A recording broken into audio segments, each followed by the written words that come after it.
and welcome to the very last Friday of the month of love. Aren't I glad to be here with you? And the show is Joy News Interactive, coming to you live from digital address GA0992539 in Kokomemle, Accra. The show is on DSTV channel 421 and GoTV channel 144. You can follow us and join our conversation on all our social media platforms on Facebook, Instagram, and Twitter. It's Joy News on TV.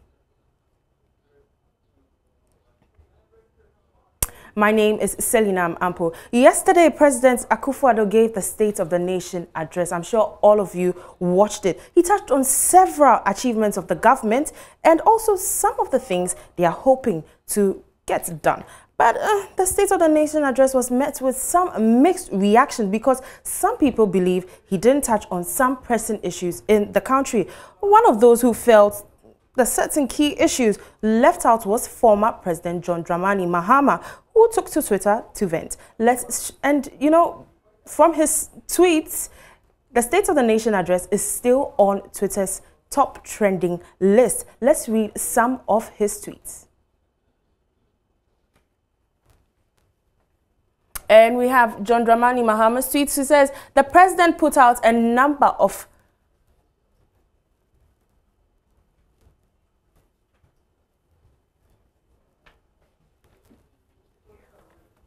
The president put out a number of facts that were misinformed. An example is the claim that his government discovered oil. That discovery was by Hess in 2013. Hashtag John Mahama on SONA 2019. And we have another tweet coming from him that says, this is still John Dramani Mahama. The president put out a number of facts that were misinformed. We'll have more tweets coming. You can send all your comments to us on Joy News on TV, on Facebook, Instagram, and Twitter. We'll take a short break and we'll be back.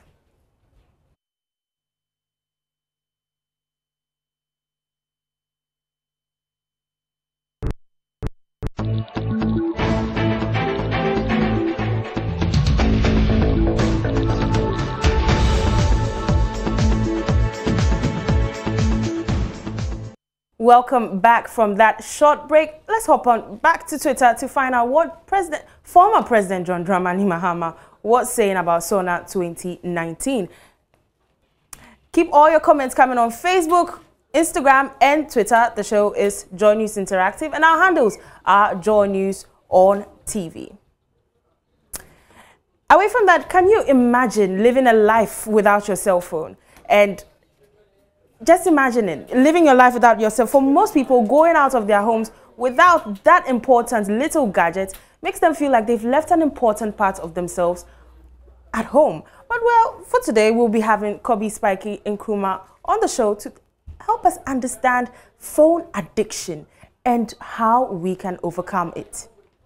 After the short break, we'll be back with Kobe Spikey Nkrumah.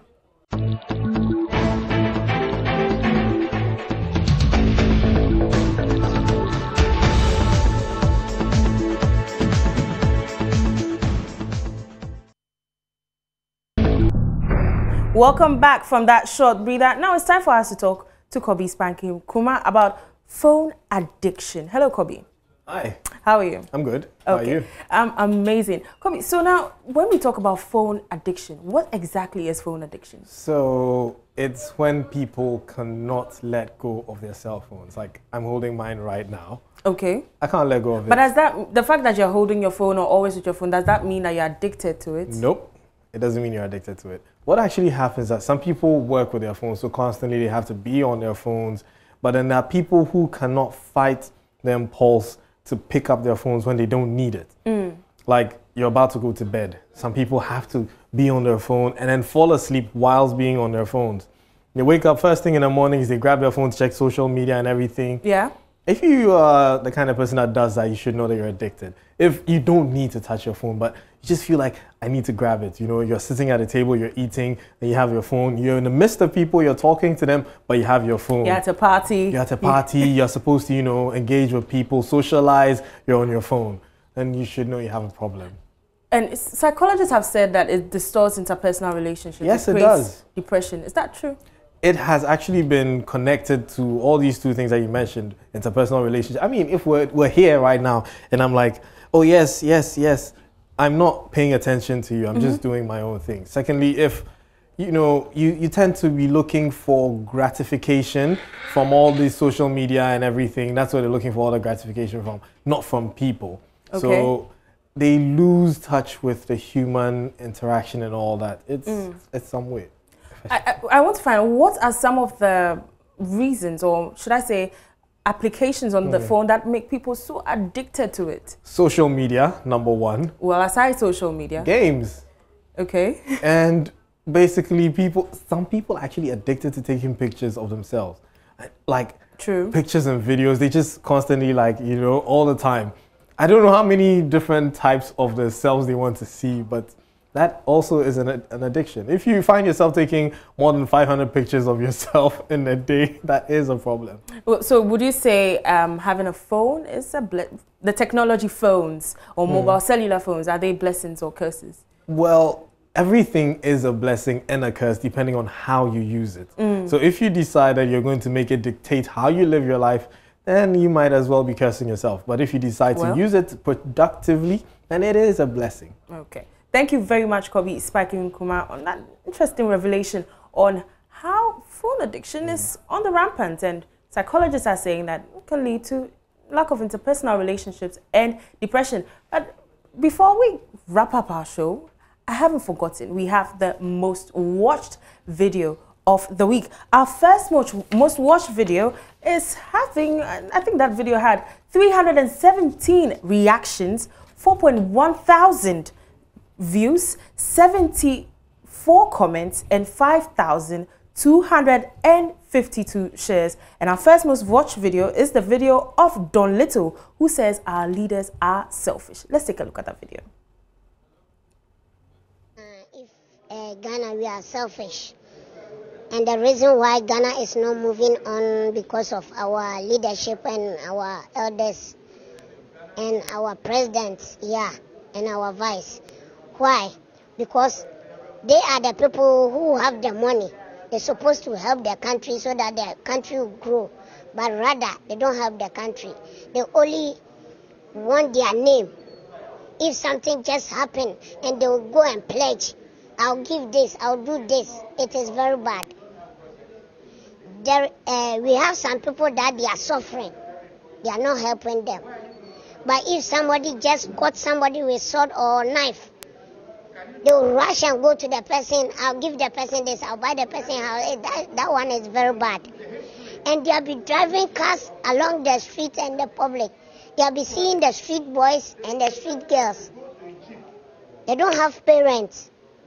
And some of them come from their village. They don't get work to do. They have to help these people so that if they get place to stand. Well, that was Don Little there expressing his views. And in our number 2 spot for the most watched video, we have the victim of the NDC office shooting buried. And I'm sure all of you heard that story. Amid tension, the NDC victim shooting was buried. Let's take a look at that video. That video had 196,000 views, 2.4 thousand reactions, 807 comments, and 1,248 shares.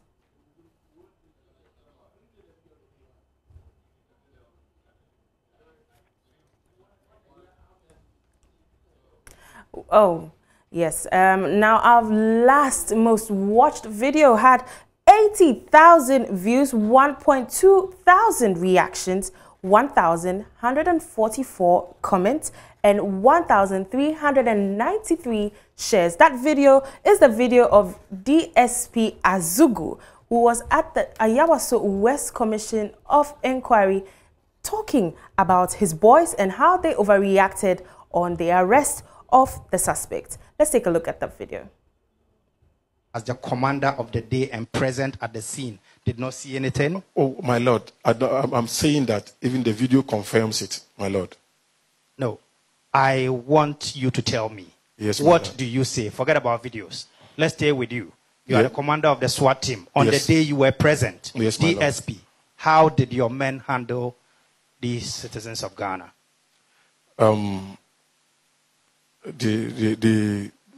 it was not in the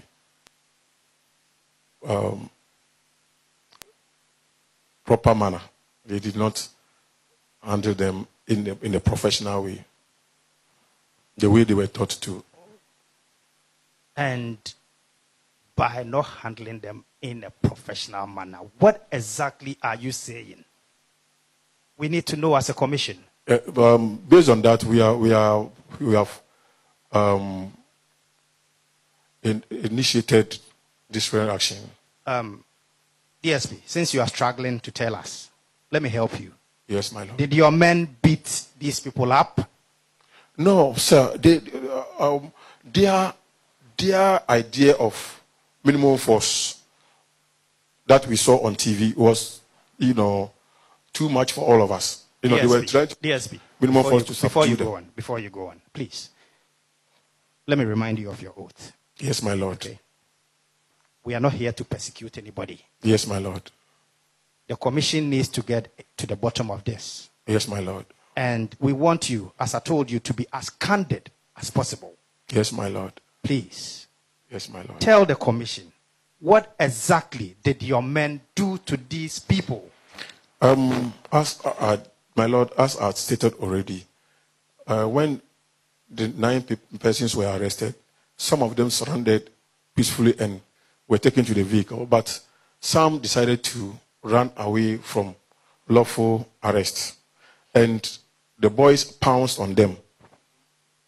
And in the mood and the way they were handled, that's why I'm saying that it amounted to a subject of action. And all this while there was gunfire. There was gunfire. And at that particular moment, my concern was for the Honorable MP, because I could not see him again. I only saw him also moving towards that direction. But from there, I did not see him again. So I was worried. I said, what is going on? Because he can be hit by any, friendly bullet, or anybody at all can cause harm to him. Well, that's all we have for you on today's show, Joy News Interactive, with me, Selinam Ampo. Enjoy your weekend.